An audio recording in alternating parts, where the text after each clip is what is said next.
ಆತ್ಮೀಯ ಸ್ನೇಹಿತರೆ ನಮಸ್ಕಾರ.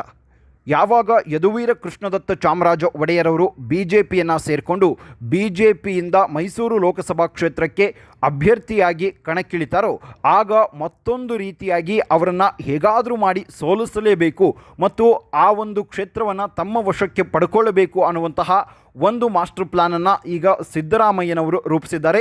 ಸಿದ್ದರಾಮಯ್ಯನವರ ನೇತೃತ್ವದ ಕರ್ನಾಟಕ ಸರ್ಕಾರ ಈಗ ಮೈಸೂರು ರಾಜವಂಶಸ್ಥರ ಮೇಲೆ ಇದ್ದಂತಹ ಒಂದು ಹಳೆಯ ಕೇಸನ್ನು ಮತ್ತೆ ಈಗ ರೀಓಪನ್ ಮಾಡಿದೆ.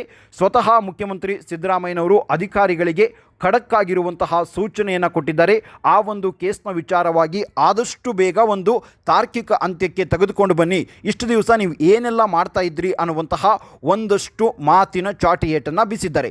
ಹಾಗಾದರೆ ರಾಜವಂಶಸ್ಥರ ಮೇಲೆ ಇದ್ದಂತಹ ಆ ಹಳೆಯ ಕೇಸ್ ಏನು ಮತ್ತು ಇದರ ಹಿಂದೆ ಸಿದ್ದರಾಮಯ್ಯನವರ ಮಾಸ್ಟರ್ ಪ್ಲಾನ್ ಏನು, ಆ ಎಲ್ಲ ವಿಚಾರವಾಗಿ ಒಂದಷ್ಟು ಮಾಹಿತಿಯನ್ನು ನೋಡೋಣ.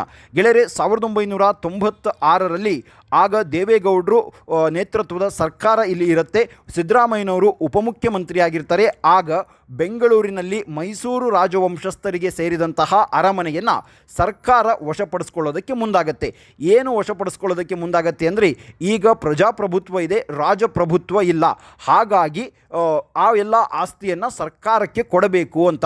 ಸೊ ಮೈಸೂರಿನಲ್ಲಿ ಒಂದಷ್ಟು ಜಾಗ 1600 ಎಕರೆ ಸಮಥಿಂಗ್ ಏನೋ ಇದೆ, ಆ ಒಂದಷ್ಟು ಜಾಗ ಮತ್ತು ಬೆಂಗಳೂರಿನ ಅರಮನೆ ಮೈದಾನ ಅಂತ ಈಗೆಲ್ಲ ನಾವೇನು ನೋಡ್ತೀವಲ್ಲ, ದೊಡ್ಡ ದೊಡ್ಡ ರಾಜಕಾರಣಿಗಳು, ದೊಡ್ಡ ದೊಡ್ಡ ಶ್ರೀಮಂತರ ಮಕ್ಕಳು, ಅದರ ಜೊತೆಗೆ ಈ ರಾಜಕೀಯದ ಸಮಾವೇಶಗಳು ಎಲ್ಲವೂ ಕೂಡ ಆ ಅರಮನೆ ಮೈದಾನದಲ್ಲಾಗತ್ತಲ್ಲ, ಅದನ್ನು ಸರ್ಕಾರ ವಶಪಡಿಸ್ಕೊಳ್ಳೋದಕ್ಕೆ ಮುಂದಾಗತ್ತೆ. ಸರ್ಕಾರ ಈ ಒಂದು ಕಾರಣವನ್ನು ಕೊಟ್ಟು ರಾಜಪ್ರಭುತ್ವ ಇಲ್ಲ, ಈಗ ಪ್ರಜಾಪ್ರಭುತ್ವ ಇದೆ, ಹಾಗಾಗಿ ಆ ಎಲ್ಲ ಆಸ್ತಿಯನ್ನು ನಮಗೆ ವಶಕ್ಕೆ ಕೊಡಿ ಅಂತ ಕೇಳ್ತಾರೆ. ವಶಪಡಿಸ್ಕೊಳ್ಳೋದಕ್ಕೆ ಮುಂದೂ ಕೂಡ ಆಗತ್ತೆ.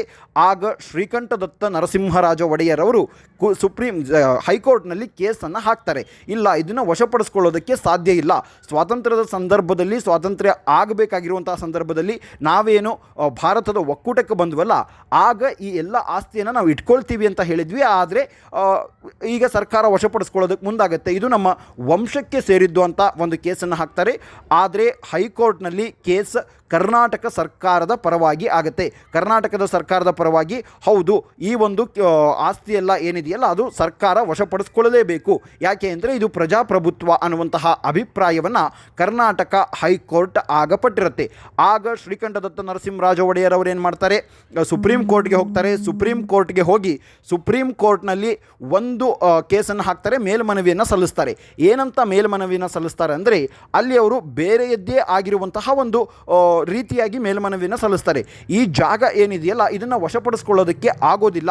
ಯಾಕೆ ಅಂತ ಅಂದರೆ, ಇದು ಒಂದು ವಿವಾದಿತವಾಗಿರುವಂತಹ ಜಾಗ ಆಗಿದೆ. ಇದು ನಮ್ಮ ಸಹೋದರಿಯರಿಗೆ ಸೇರಿದ್ದು. ಇದರಲ್ಲಿ ರಾಜವಂಶದ ಹೆಣ್ಣು ಮಕ್ಕಳೇನಿದ್ದಾರಲ್ಲ ಅವರ ಪಾಲು ಕೂಡ ಇದೆ. ಹಾಗಾಗಿ ಇದನ್ನು ವಶಪಡಿಸ್ಕೊಳ್ಳೋದಕ್ಕೆ ಆಗೋದಿಲ್ಲ. ಯಾವಾಗ ಈ ವಿಚಾರ ಹೆಣ್ಣು ಮಕ್ಕಳ ವಿಚಾರವಾಗಿ ಬರುತ್ತೋ, ರಾಜವಂಶಸ್ಥರ ಹೆಣ್ಣು ಮಕ್ಕಳು ಪಾಲು ಕೂಡ ಇದರಲ್ಲಿ ಇದೆ ಅಂತ ಬರುತ್ತೋ, ಆಗ ಸುಪ್ರೀಂ ಕೋರ್ಟ್ ಒಂದು ತೀರ್ಮಾನವನ್ನು ಕೊಡುತ್ತೆ. ಏನು ಅಂದರೆ, ಯಥಾಸ್ಥಿತಿಯನ್ನು ಕಾಯ್ದುಕೊಳ್ಳಿ ಅಂದರೆ ಸ್ಟೇ ಆರ್ಡರ್ ತರುತ್ತೆ. ಈ ಕಡೆ ಸರ್ಕಾರನೂ ಅದನ್ನು ವಶಪಡಿಸ್ಕೊಳ್ಳೋ ಹಾಗಿಲ್ಲ, ಅದರ ಜೊತೆಗೆ ರಾಜವಂಶಸ್ಥರು ಕೂಡ ಅಲ್ಲಿ ಅದನ್ನು ಮಾರೋ ಹಾಗಿಲ್ಲ ಮತ್ತು ಇನ್ನೊಬ್ಬರಿಗೆ ಪರಭಾರೆಯಾಗಿ ಕೊಡೋ ಹಾಗಿಲ್ಲ.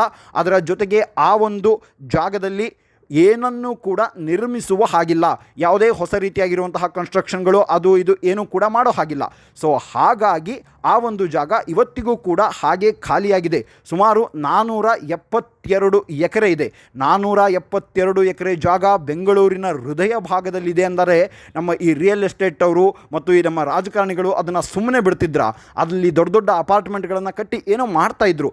ಆದರೆ ಅಲ್ಲಿ ಕೋರ್ಟ್ನಲ್ಲಿ ಕೇಸ್ ಇತ್ತು ಅಥವಾ ಸುಪ್ರೀಂ ಕೋರ್ಟ್ ಅದಕ್ಕೆ ಸ್ಟೇ ಆರ್ಡರ್ ತಂದಿದೆ ಅನ್ನುವಂತಹ ಒಂದು ಕಾರಣಕ್ಕಾಗಿ ಆ ಒಂದು ಜಾಗವನ್ನು ಇವತ್ತಿಗೂ ಕೂಡ ಯಾರೂ ಮುಟ್ಟಿಲ್ಲ.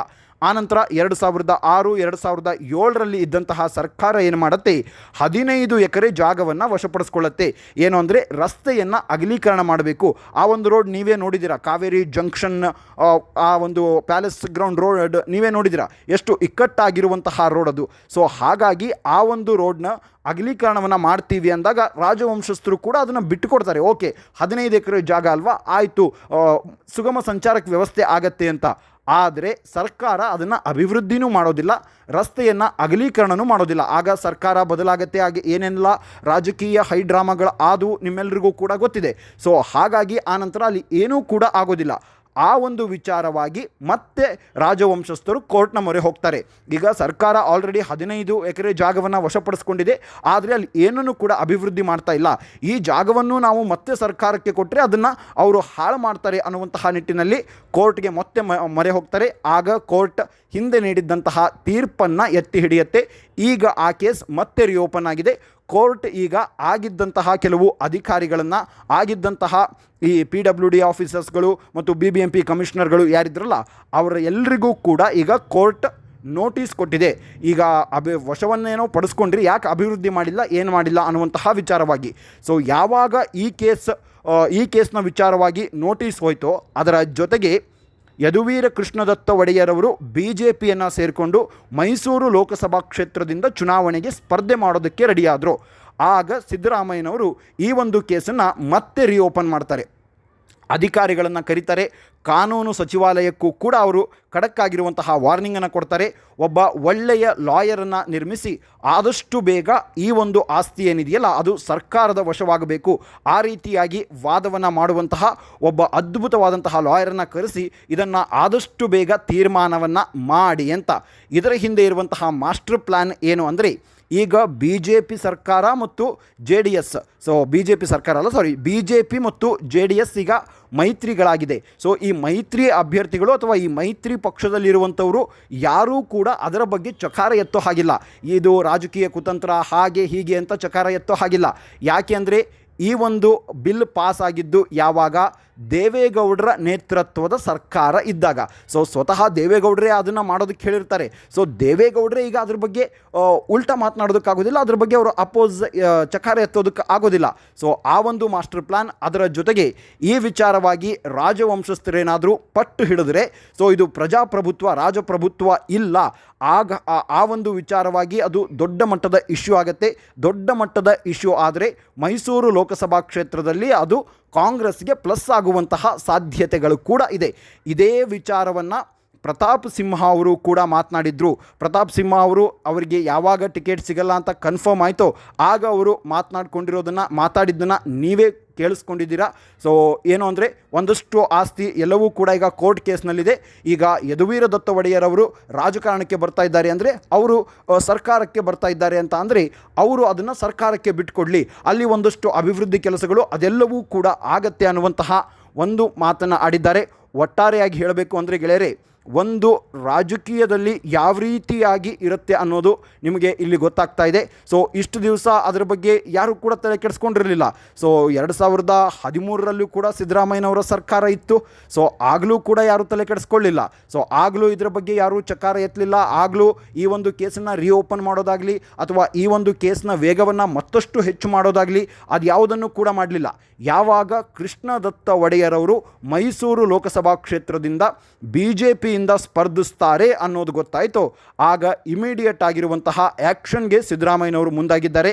ಯಾಕೆ ಅಂದರೆ ಸಿದ್ದರಾಮಯ್ಯನವರ ಸ್ವಂತ ಕ್ಷೇತ್ರ ಮೈಸೂರು, ಅಲ್ಲಿ ಏನಾದರೂ ಅವರ ಕಾಂಗ್ರೆಸ್ ಅಭ್ಯರ್ಥಿ ಏನಾದರೂ ಸೋತು ಬಿಟ್ಟರೆ ಅದು ಒಂದು ತೀವ್ರತರವಾದಂತಹ ಮುಖಭಂಗ ಆದಂತೆ ಅವರಿಗೆ. ಅದರ ಜೊತೆಗೆ ನಿಮ್ಮ ಕ್ಷೇತ್ರದಲ್ಲೇ ನೀವು ಅಭ್ಯರ್ಥಿಯನ್ನು ಗೆಲ್ಲಿಸ್ಕೊಳ್ಳೋದಕ್ಕೆ ಆಗಲಿಲ್ಲ ಅಂತ ಹೈಕಮಾಂಡ್ ಕೂಡ ಹೇಳುತ್ತೆ. ಅದರ ಜೊತೆಗೆ ಗೆಳೆಯರೇ, ಈ ಹಿಂದೆ ಸಿದ್ದರಾಮಯ್ಯನವರ ಹಿಂದೆ ಈಗ ಅವರ ಒಂದು ಸೀಟನ್ನು ಅಲ್ಲಾಡಿಸೋದಕ್ಕೆ ಕಾಂಗ್ರೆಸ್ನಲ್ಲಿಯೇ ಒಂದು ದೊಡ್ಡದಾಗಿರುವಂತಹ ಸಂಚು ನಡೀತಾ ಇದೆ. ಸೊ ಇದೆಲ್ಲವನ್ನು ಗಮನಿಸಿದ್ರೆ ಸಿದ್ದರಾಮಯ್ಯನವರು ಈಗ ರಾಜಕೀಯದ ಒಂದು ದಾಳವನ್ನು ಉರುಳಿಸಿದ್ದಾರೆ. ಇದು ಇನ್ನು ಯಾವ್ಯಾವ ರೂಪವನ್ನು ಪಡೆದುಕೊಳ್ಳುತ್ತೆ ಏನು ಅನ್ನೋದು ಮುಂದಿನ ದಿನಗಳಲ್ಲಿ ಗೊತ್ತಾಗುತ್ತೆ. ಒಟ್ಟಾರೆಯಾಗಿ ಗೆಳೆಯರೇ, ಮೈಸೂರು ರಾಜವಂಶಸ್ಥರ ಒಂದು ಕೇಸ್ ಈಗ ಮತ್ತೆ ಮುನ್ನೆಲೆಗೆ ಬಂದಿದೆ. ಸೊ ಮುಂದೆ ಏನಾಗುತ್ತೆ ಅನ್ನೋದನ್ನು ಕಾದು ನೋಡೋಣ. ಇದು ಗೆಳೆಯರೇ ಸಿದ್ದರಾಮಯ್ಯನವರು ಯದುವೀರ ಕೃಷ್ಣದತ್ತ ಒಡೆಯರವರಿಗೆ ಕೊಟ್ಟಂತಹ ಮಾಸ್ಟರ್ ಸ್ಟ್ರೋಕ್. ಇದು ಈ ಒಂದು ಚೆಕ್ನಿಂದ ಯಾವ ರೀತಿಯಾಗಿ ಯದುವೀರ ಕೃಷ್ಣದತ್ತ ಒಡೆಯರವರು ತಪ್ಪಿಸ್ಕೊಳ್ತಾರೆ ಅಂತ ಕಾದು ನೋಡಬೇಕಿತ್ತು. ಮುಂದಿನ ವಿಡಿಯೋದಲ್ಲಿ ಮತ್ತಷ್ಟು ಮಾಹಿತಿಯ ಜೊತೆಗೆ ಬರ್ತೀನಿ. ಅಲ್ಲಿವರೆಗೂ ಜೈ ಹಿಂದ್, ಜೈ ಕರ್ನಾಟಕ.